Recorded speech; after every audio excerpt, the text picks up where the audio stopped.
Good morning, everyone. Morning.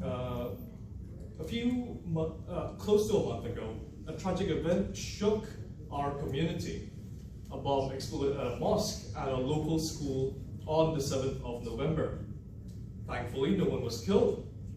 Yet several people were injured, and the most injured was the bomber himself, a male high school student. Now many are asking, what should be done about him? Should he be tried as an adult and go to prison? Should he be treated as a minor and sent to juvenile detention? Or should he not be tried at all? Today I argue that the most just and effective decision is to try him as a minor and place him in a secure mental health facility rather than an adult prison or a typical juvenile center. Now, let's be clear, planting or detonating a bomb is a serious crime. It is a felony. It endangered lives, caused fear, and caused damage to a sacred place of worship. From a justice standpoint, accountability must follow. Societies cannot simply excuse such violence because of his age. However, punishment alone does not guarantee safety or justice. He did wrong, so he must suffer, as some would say. But then we have this question: why did this happen? And unless we address this question, or this cause, we cannot prevent it from happening again. This boy is not a hardened terrorist. He was simply a high school. And according to reports, he was mentally unstable and repeatedly bullied throughout his life. He lived in isolation, humiliation, and likely despair, with those around him like his teachers, his peers, or even his parents, who got divorced, did nothing, or at least not enough. Neuroscientific research shows that adolescent brains are still developing, especially in areas that control impulse, risk judgment, and emotional regulation. And when you combine that mental illness and years of social rejection, the risk of violent outbursts increases. In other words, what we see here is not pure malice, it is a collapse of a support system. Like his family, school, and community did nothing to support what happened to him. Now, some will say he set off a bomb, so he must face adult consequences. But I disagree. And research too.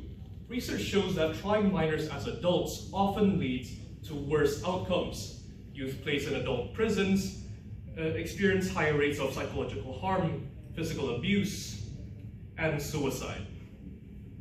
They are also more likely to reoffend once released, according to White in 2019.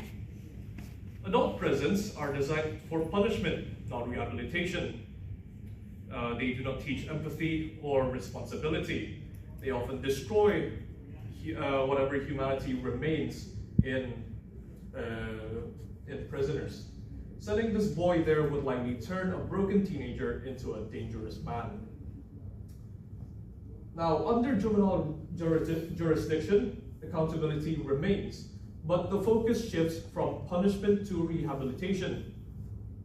Juvenile courts recognize that young offenders can still change. In this particular case, the boy should undergo a comprehensive psychiatric evaluation. If diagnosed with severe mental illness, which is most likely, he should be placed in a secure mental health facility, not a standard detention center. Now, this approach aligns with findings that young offenders often suffer from untreated mental disorders. It also respects international standards that emphasize rehabilitation for minors rather than retribution or punishment. On the other hand, some may feel sympathy and say he suffered enough, don't try him at all. While this compassion is admirable, complete exemption would undermine the rule of law and the rights of victims. accountability must still occur, not to destroy the boy or his actions, but to help him understand the cause he's done. Facing justice with a humane framework is itself part of recovery. Now, justice should never mean vengeance. It should mean balance, protecting society whilst also healing those who are broken. In this case, the bombing was a cry of pain expressed through destruction.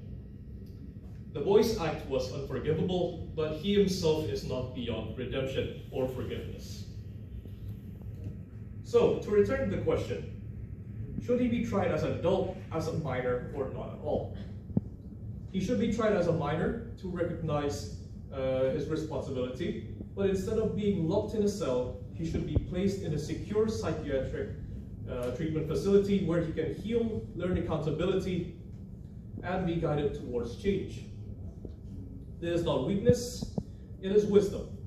It protects the community, honors the victims, and upholds the belief that even in our darkest moments, compassion and justice can coexist. Thank you.